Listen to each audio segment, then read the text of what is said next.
Hello everyone, कैसे हो आप लोग। उम्मीद करता हूँ आप लोग बहुत अच्छा होगा। और चलो, मैं भी बहुत अच्छा हूँ। आज हम लोग ये चैप्टर देखेंगे। हम लोग वेक्टर चैप्टर का किस तरह प्रॉब्लम को आप सोल्व कर सकते हैं उसको आज हम लोग देखेंगे। तो सबसे पहले हम लोग मोटिवेशनल कोर्स देखते हैं। क्या है, जिंदगी में हार तब नहीं होती जब आप हारते हैं। जिंदगी में हार तब नहीं होती जब आप हारते हैं। हार तो तब होती है जब आप हार मान लेते हैं। इसका मतलब ये हुआ कि जब आप हार मान लेते हैं कि हमसे फिजिक्स नहीं होगा, तो आप समझिए आप हार जाते हैं। बात समझे ना। तो यहां पर ध्यान दीजिए, इधर हार किसी भी हाल में मानना नहीं है। चाहे आपको आईआईटी निकालना हो या नीट निकालना हो, हार मानना ही नहीं है। हार मान लिए तो पहले ही आप हार गए। अपना लक्ष्य को हाई रखना चाहिए और हार कभी नहीं मानना चाहिए। जब तक सांस है तब तक लगे हुए रहना चाहिए। समझे ना। तो चलिए आज हम लोग देखते हैं वेक्टर के प्रॉब्लम्स को बहुत आसानी से ट्रिकली हम लोग सोल्व करते चलेंगे। बहुत मजा आएगा। जितना आप उम्मीद भी नहीं किए हैं उतना मजा आएगा। तो चलिए आज हम लोग देखते हैं।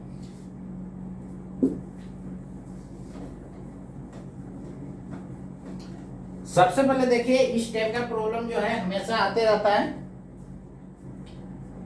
स्पेशली जो है नीट में जो है क्वेश्चन जो है हर एक साल वेक्टर से आते रहता है। तो चलिए देखते हैं हम लोग। ऐसा क्वेश्चन है, if a vector plus b vector plus c vector is equal to 0 and a vector का modulus is equal to b vector का modulus is equal to c vector का modulus, then find angle between a में a and b में b and c and C and A,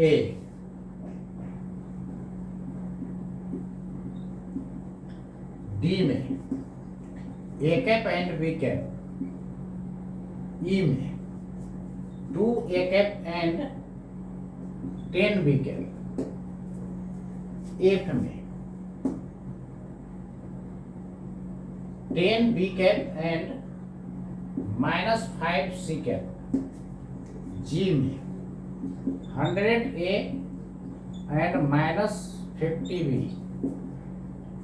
H में 50A and 10B, D में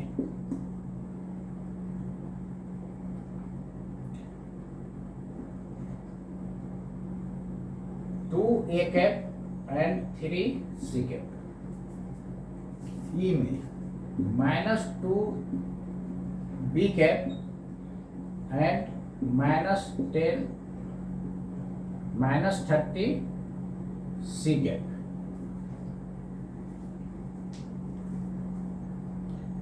तो चलिए इस type का क्वेश्चन को आप कैसे सोल्व कर सकते हैं। देखिए इधर वन बाय वन आपको मैं दिखा रहा हूं कि ए और बी के बीच का एंगल क्या होगा, बी और सी के बीच का एंगल क्या होगा और सी और ए के बीच का एंगल क्या होगा एंड सो। तो सबसे पहले देखिए, इसको फर्स्ट को मैं सोल्व कर रहा हूं। ए एंड बी के बीच का एंगल फाइंड करना है। तो देखिए रिजल्टेंट क्या है, जिसके बीच का एंगल निकालना होगा उसको बराबर के एक साइड कीजिएगा। तो जब रिजल्टेंट का formula r is equal to a plus B होता है तो रिजल्टेंट का फॉर्मूला लिखते हैं under root a square plus B square plus 2ab cos theta. लिखते हैं या नहीं बोलिए, लिखते हैं। तो चलिए हम लोग इसको निकालते हैं। जिसके बीच का एंगल निकालना रहेगा उसको बराबर के एक साइड सबसे पहले भेज दीजिएगा। किधर भेज देना है, इक्वल के एक साइड भेजना है। यानी ए और बी के बीच का एंगल निकालना है तो ए और बी को बराबर के एक साइड पहले भेज दीजिए। भेज दिया मैंने, क्लियर है ना। अब देखिए यहाँ पर रिजल्टेंट का मतलब एक लाइन में याद रखिएगा सम, और मैग्नीट्यूड का मतलब ज्योमेट्रिकल लेंथ, और डायरेक्शन जब भी निकालना हो तो सीधे एंगल हम लोग रेफरेंस लाइन से कितना एंगल बना रहा है वेक्टर वो निकालेंगे। तो सबसे पहले यहाँ पर देखिए रिजल्टेंट का मतलब क्या है, सम है ना। तो ए प्लस बी है, तो जब भी सम होगा अगला स्टेप हम लोग क्या करते हैं, मॉड ले लेते हैं। मॉड लेने पर माइनस वाला प्लस हो जाता है। तो यहाँ पर देखिए ना प्लस है तो रिजल्टेंट का फॉर्मूला कौन सा लगेगा, प्लस वाला ना। रूट हटाने के लिए स्क्वायर दोनों तरफ मैंने कर दिया, माइनस का मोड तो प्लस हो गया, रूट हटाने के लिए मैंने स्क्वायर किया था, इसको क्या लिखोगे, A square plus B square plus 2ab cos theta. जब प्लस होता है तो प्लस 2ab cos थीटा लिखा था। क्लियर है ना। अब यहां पर ध्यान दीजिए, इधर क्वेश्चन में दे दिया है कि ए का मॉडुलस, बी का मॉडुलस और सी का मॉडुलस तीनों के तीनों क्या है, इक्वल है। तो यहाँ पर ए का मॉडुलस इज इक्वल टू दिया हुआ है बी का मॉडुलस इज इक्वल टू दिया हुआ है सी का मॉडुलस। जैसे मोड दिया जाता है तो एरो क्या हो जाता है, रिमूव हो जाता है। तो इसको आप ऐसे भी लिख सकते हैं ना, ए बराबर बी बराबर सी, मतलब तीनों आपस में क्या है, इक्वल है। जब इक्वल है तो चाहे तो सबको सी में कर दीजिए, नहीं तो सबको ए में कर दीजिए, नहीं तो सबको बी में कर दीजिए। तो क्या लिखिएगा, चलिए सबको सी में कर देना, तो सी स्क्वायर, ये भी सी स्क्वायर, बी बराबर सी है 2c स्क्वायर cos थीटा, सी स्क्वायर कैंसल आउट हो गया। तो यहां से फर्दर आप क्या लिख सकते हैं, सी स्क्वायर कॉमन हो जाएगा तो 1 + 2 cos theta is equal to क्या हो जाएगा, 0। This implies that 2 cos theta is equal to -1, क्योंकि सी स्क्वायर उधर 0 में चला जाएगा तो 0 हो जाएगा। तो cos theta is equal to कितना, -1। ये किसका वैल्यू होता है, 120 डिग्री का। क्लियर है ना। cos 120 का वैल्यू कितना होता है, -1/2 होता है। देखिए ना cos 120 कैसे निकल रही है। cos 120 को लिख सकते हैं 180 डिग्री माइनस 60 डिग्री। तो देखिए तो 180 माइनस 60 है, तो किस क्वाड्रेंट में लाइक कर रहा होगा, सेकंड क्वाड्रेंट में। सेकंड क्वाड्रेंट में cos नेगेटिव होता है। अगला स्टेप 0 बंद करते हैं और एक इवन रहता है तो सेम रह जाता है। इवन का मतलब सम सेम याद रखना है। cos 60 हाफ होता है। क्लियर है। तो ये रहा आपका आंसर। तो थीटा का वैल्यू कितना हो जाएगा, 120 डिग्री। तो फर्स्ट वाला के आंसर कितना हो जाएगा, 120 डिग्री हो जाएगा। सेकंड वाला को उसी तरह बनाएंगे, बी और सी को क्या करना है, बराबर के एक साइड करना है। और थर्ड वाला को सी और ए को बराबर के एक साइड रखना है। जिसके बीच का एंगल फाइंड करना होता है बच्चों, उसको बराबर के एक साइड हर हाल में कर देना है। और उसके बाद हम लोग रिजल्टेंट का फॉर्मूला लगा देंगे। अब बताइए, सबको एक क्वेश्चन बनाने में इतना लॉन्ग हो गया, तो ऐसा मैंने इतना क्वेश्चन दिया हूं। अब बताइए, इतना को ऐसे सोल्व किया जाए तो क्या उम्मीद करते हैं, बहुत लॉन्ग हो जाएगा ना।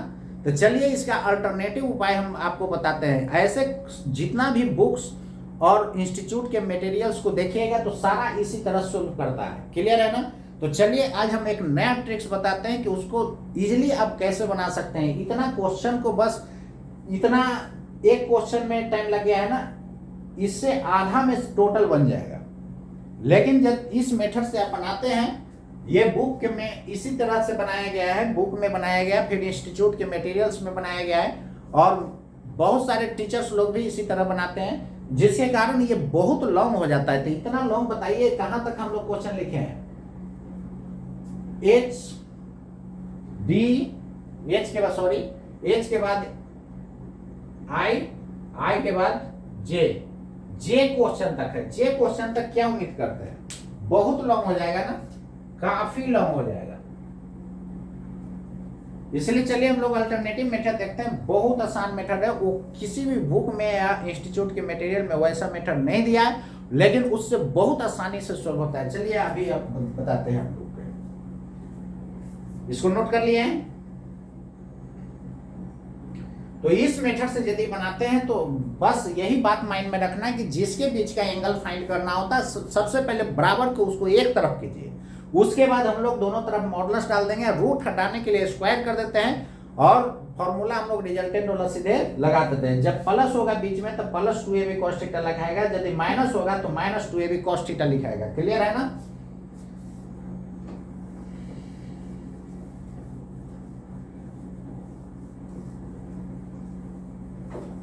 तो हार नहीं मानना है बच्चों, एकदम जब तक सांस है तब तक लगे हुए रहिए, एकदम जरूर होगा आपको।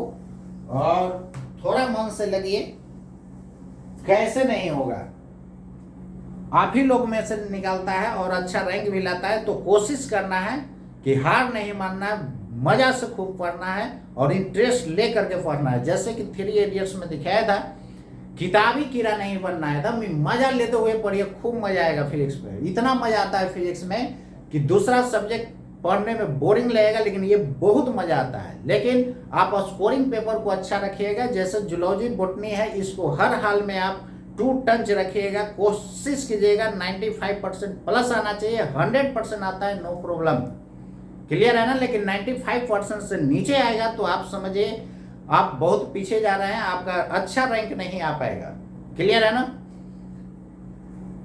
चलिए देखिए इधर, जैसे यहां पर a plus B plus C, resultant का मतलब क्या होता है, सम होता है। तो क्या करिएगा, 3 वेक्टर को जोड़ना है। तो जोड़ने के लिए कैसे जोड़ते हैं वेक्टर को, मैंने जब थ्योरी पढ़ाया था तो आपको बताया था कि वेक्टर को जोड़ने का तरीका होता है head tail head tail head tail करते जाइए। रिजल्टेंट लिया जाता है फर्स्ट के टेल से लास्ट के हेड तक लिया जाता है। तो ये ए वेक्टर है, ए वेक्टर के हेड पर दूसरा वेक्टर रखिए, और यहां पर ये बताता है कि तीनों का लेंथ क्या होगा। मैग्नीट्यूड बोला जाए तो तीनों का लेंथ क्या है ज्योमेट्रिकली सेम है। इसके हेड पर दूसरा वेक्टर, इसके हेड पर तीसरा वेक्टर डालिए, ऐसा हो जाएगा। ये रहा बी और ये रहा सी।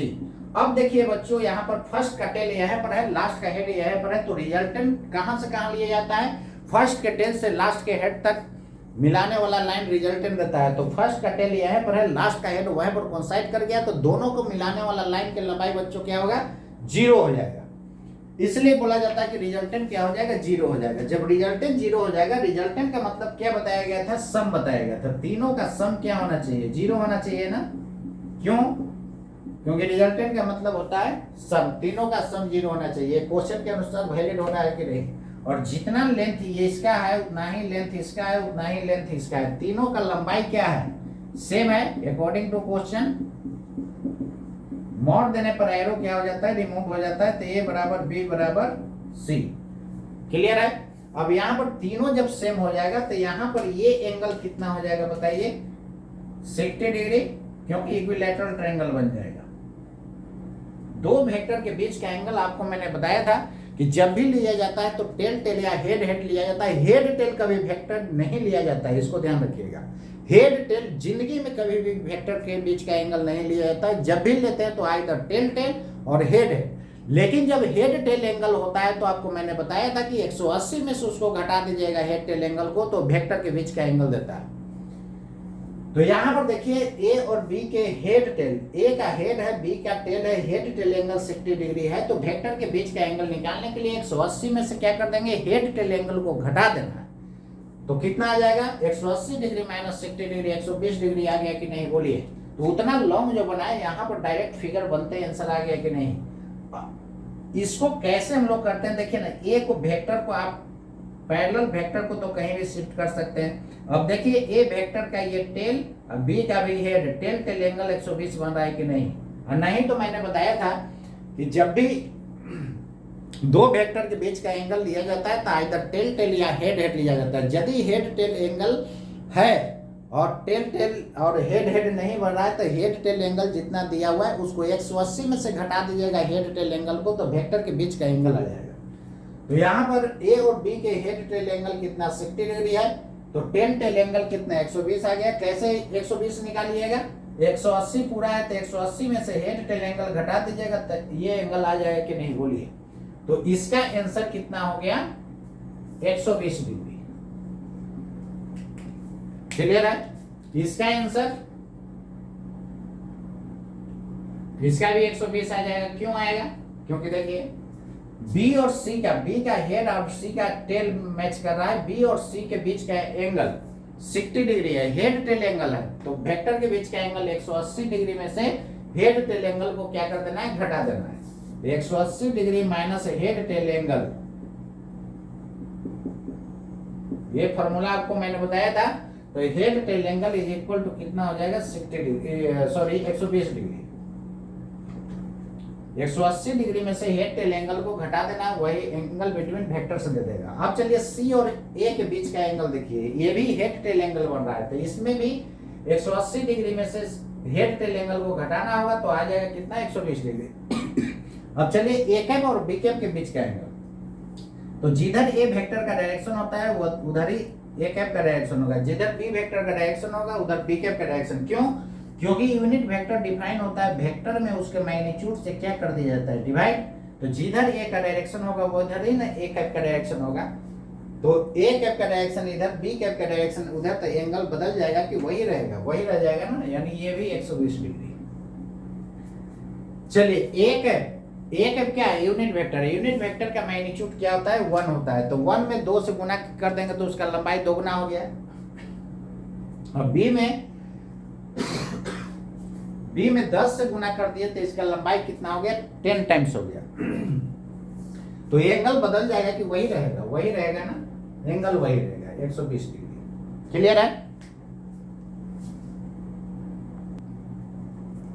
तो जब भी हेड टेल एंगल दिया हुआ रहता है तो 180 डिग्री में से हेड टेल एंगल को घटा देते हैं तो वेक्टर के बीच का क्या देता है, एंगल हो जाता है। अब चलिए यहां पर देखिए, ये जो है 10 बी कैप है, यानी बी कैप का लंबाई 1 है, तो 10 से गुना होगा तो 10 गुना, यहां पर माइनस लगा हुआ है तो डायरेक्शन क्या हो जाएगा, पलट जाएगा। तो सी का डायरेक्शन इधर है तो सी कैप का डायरेक्शन इधर ही होगा, तो माइनस लगा देंगे तो डायरेक्शन किधर हो जाएगा, इधर हो जाएगा कि नहीं, बोलिए। तो आप याद रखिएगा, बताया गया था कि जब भी सेम साइन एंगल होगा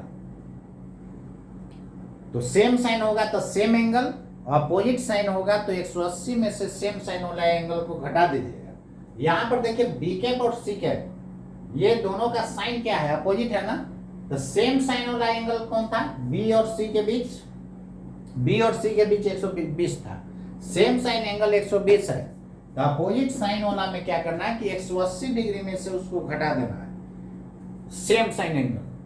तो जब भी अपोजिट साइन वाला एंगल रहेगा तो क्या करना है बच्चों, 180 डिग्री में से सेम साइन एंगल को घटा देना है। तो सेम साइन एंगल वाला है 120, 180 में से सेम साइन घटाइएगा तो कितना हो जाएगा, 60 डिग्री हो जाएगा ना, तो इसका हो जाएगा 60। इसमें भी देखिए ए और बी जब सेम साइन था तो एंगल 120 है, तो अपोजिट साइन में क्या हो जाएगा, क्योंकि माइनस लगाने पर डायरेक्शन जस्ट अपोजिट होता है। जैसे देखिए ना, बी इधर है ना, तो माइनस लगा दीजिएगा तब इधर हो जाएगा, तो देखिए तो टेल एंगल 60 डिग्री बन जाएगा कि नहीं।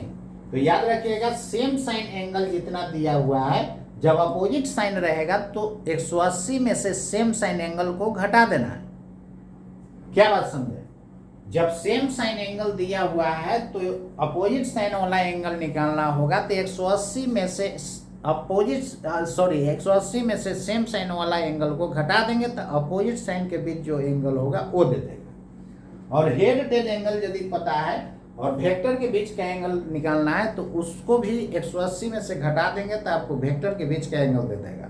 और अपोजिट साइन वाला एंगल फाइंड करना है तो 180 में से सेम साइन वाला घटा देंगे तो वो दे देगा अपोजिट साइन वाला एंगल। तो यहाँ पर ए और बी जब सेम साइन था तो एंगल 120, तो इसको निकालिएगा तो 180 में से सेम साइन एंगल को क्या करेंगे, घटाएंगे। 180 में से सेम साइन वाला एंगल को घटाइएगा तो ये कितना हो जाएगा, ये भी 60 डिग्री हो जाएगा। यहां पर देखिए दोनों सेम साइन है, तो सेम साइन है तो देखिए ना, ए में 50 से गुना कीजिएगा तो लंबाई केवल 50 टाइम्स हो जाएगा, बी में 10 टाइम्स हो जाएगा, तो एंगल वही रह जाएगा ना। तो सेम साइन एंगल है तो सेम एंगल, सेम साइन रहेगा तो सेम एंगल, अपोजिट साइन रहेगा तो 180 में से सेम साइन एंगल को घटा देना है, तो 120 डिग्री। इसको देखिए, ये भी सेम साइन है, तो ए और सी के बीच का एंगल कितना आया था, 120 डिग्री आया था ना, ए और सी के बीच का एंगल, तो ये भी सेम साइन है तो 120 होगा। यहां पर भी देखिए सेम साइन है, तो बी और सी जब सेम साइन था तो एंगल 120 था, तो ये भी सेम साइन है तो सेम एंगल मतलब 120 डिग्री, आंसर हो गया। क्लियर है?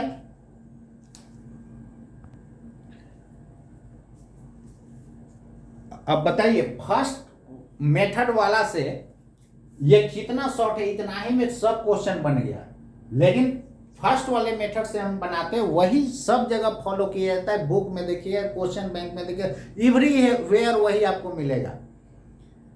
बात समझे ना, कितना इंस्टीट्यूट में टीचर लोग भी वही मेथड बता करके छोड़ देते हैं, जिसके कारण बच्चे को बहुत लंग हो जाता है। यहाँ पर देखिए, इतना क्वेश्चन को मैंने इतना ही में सोल्व कर दिया, और नीट में इस तरह का क्वेश्चन हमेशा आते रहता है, इसलिए बच्चों इस पर एकदम ग्रिप बना लेना है।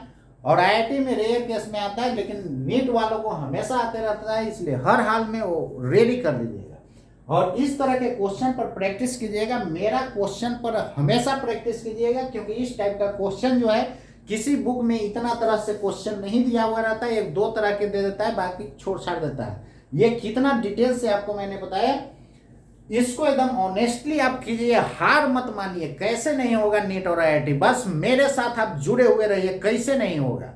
और वीडियो को देखते हैं कि आप लोग केवल देख के छोड़ देते हैं, उसको लाइक कीजिए, सब्सक्राइब कीजिए, तब मेरा अंदर से और साहस बढ़ेगा, आपको और मजा से पढ़ाएंगे। और इसको कीजिए। मैंने लगभग इंडिया का ऑल इंस्टीट्यूट्स में रहा था पहले। मैंने नारायणा में रहा, आकाश के 3 सेंटर पर रहा, फिडजी में रहा, फिर आपका जो है इसमें गोल इंस्टीट्यूट जो है उसमें रहा। लेकिन जितना ब्रांडेड इंस्टीट्यूट था, गोल इंस्टीट्यूट तो लोकल है उसमें रहा, ब्रांडेड इंस्टीट्यूट जितना था सारे में मैंने रहा, बहुत मजा से सबको पढ़ाया। और आईआईटी का भी अच्छा रिजल्ट दिया और मेडिकल का भी बहुत अच्छा रिजल्ट दिया हूँ। तो ठीक है, आज इतना ही। आप इसको रेडी कर लीजिएगा। इस टाइप का और भी क्वेश्चन होगा, सारा जितना भी बुक्स है आप बनाते जाइए, सब अच्छे से उसको बना करके आप रेडी कर जाइए। हार मानने का जरूरत नहीं है। नीट बहुत आसान है, बहुत इजीली उसको निकाल सकते हैं। आईआईटी भी बहुत आसान है, उसको आप आसानी से कर सकते हैं। अरे हम ही आप लोग ना कीजिएगा कि ऊपर से आएगा कोई आदमी। क्लियर है ना? तो चलिए ठीक है, हार नहीं मानना है किसी भी हाल में, मजे से पढ़िए। देखिए कितना शॉर्ट ट्रिक्स आपको बताया गया है, इसको आप रेडी कीजिएगा।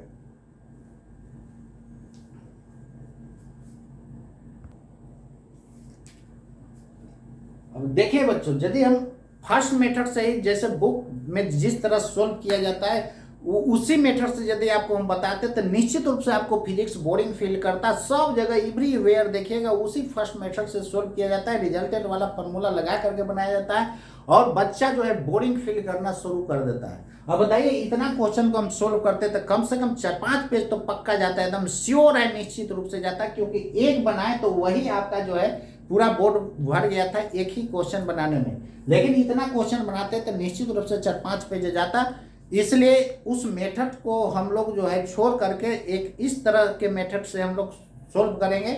लॉन्ग मेथड होने के कारण ही बच्चा बोर हो जाता है, उसको पढ़ने में मन नहीं लगता। इतना इंटरेस्टिंग फिजिक्स है, उसको टीचर को चाहिए अच्छे से उसको डील करने के लिए। इसलिए टीचर और बुक में काफ़ी फर्क होता है। बुक में केवल छापा हुआ रहता है, वही यदि हम छपवा दें आपको दिक्कत होना शुरू हो जाएगा। बुक में कहीं भी इस तरह मेथड से सोल्व नहीं किया गया। यदि सोल्व हुआ होगा तो आप कमेंट में जरूर हमको दीजिएगा। ये मैं वादा करता हूँ कि फिजिक्स को जो है यदि इस तरह हम सोल्व किए, कहीं भी बुक में ऐसा मिले तो हमको एक बार बताइए जरूर। बुक या इंस्टीट्यूट का मटेरियल में कहीं भी मिले तो मुझे जरूर एक बार बताना होगा। और इस टाइप का देखिए बहुत आसानी से क्वेश्चन को सोल्व कर सकते हैं। अब उम्मीद करते हैं इस टाइप का जितना क्वेश्चन आपके पास होगा सबको इसी तरह सोल्व कीजिए, एकदम पक्का सोल्व हो जाएगा। ठीक है।